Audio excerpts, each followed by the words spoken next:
This video clip we're going to talk about the associated program drop-down list as it appears in the service delivery form. You see it here in the lower left-hand corner on the service details page of that form.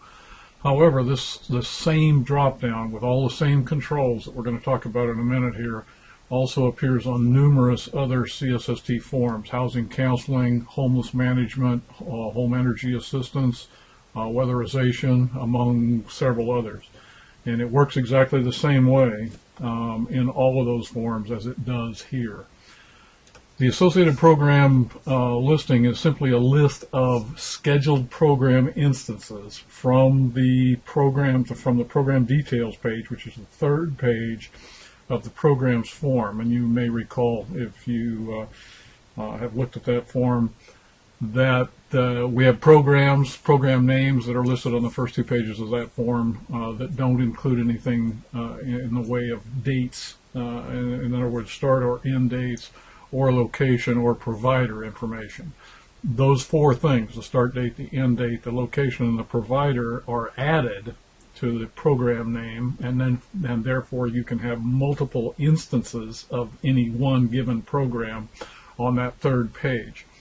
This drop-down list in the lower left-hand corner of the service delivery form and on other forms where it appears will be a listing of scheduled instances, meaning including the program name, the start date, the end date, the location, and the provider of those listings that appear on that third page of the program's form.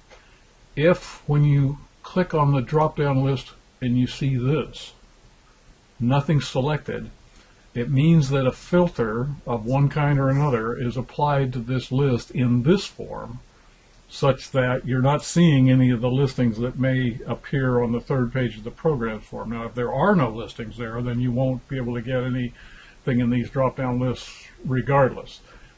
But if you see this and you know that you do have scheduled instances of programs listed on that third page of the program's form, then it simply means that a filter has been applied in this particular case of the drop-down list, such that it's not seeing any of the, and there are no program instances that meet the filter conditions. How do you apply the filter? It's with this little button right above the drop-down list itself, and you see the words FIL on there because the button is small. We didn't have enough room to say filter. It means that a filter is in effect.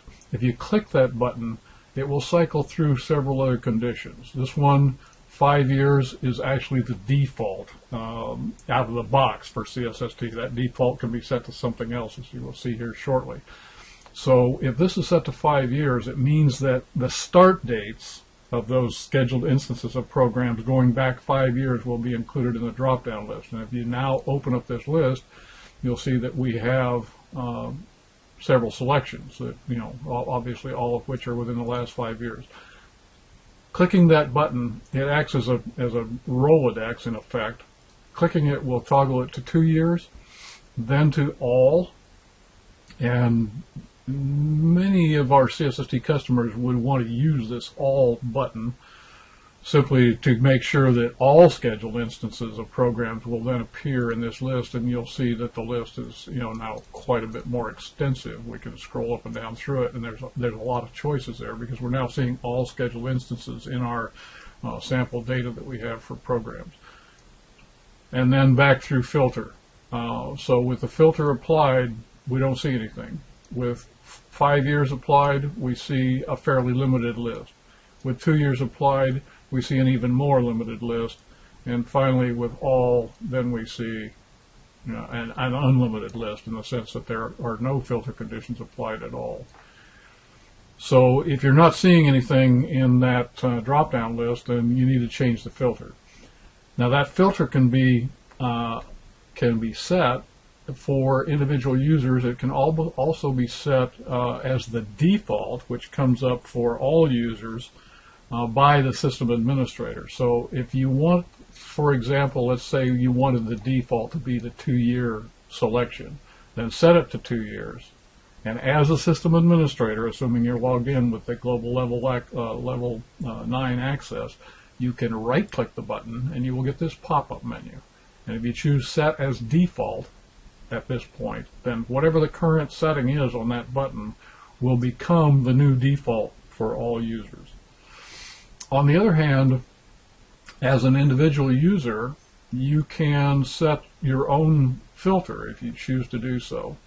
So setting a filter here then simply means that you get a list of previously saved filter conditions from the program's form. And there's another video clip on program filters titled Program Filters that you should look at, because that tells you how to create and save named sets of filter conditions for scheduled programs and scheduled program instances. If we were to choose cliff diving here as an example, click Apply, and then open this up, we'll see that there are none because there aren't any listings for cliff diving as a program. On the other hand, if we right-click this again, set filter, and choose adult daycare, that means that adult daycare is the program and that they are in fact listed as active in their status. Click Apply, and we open the list and we see only adult daycare and only the ones that are active as choices.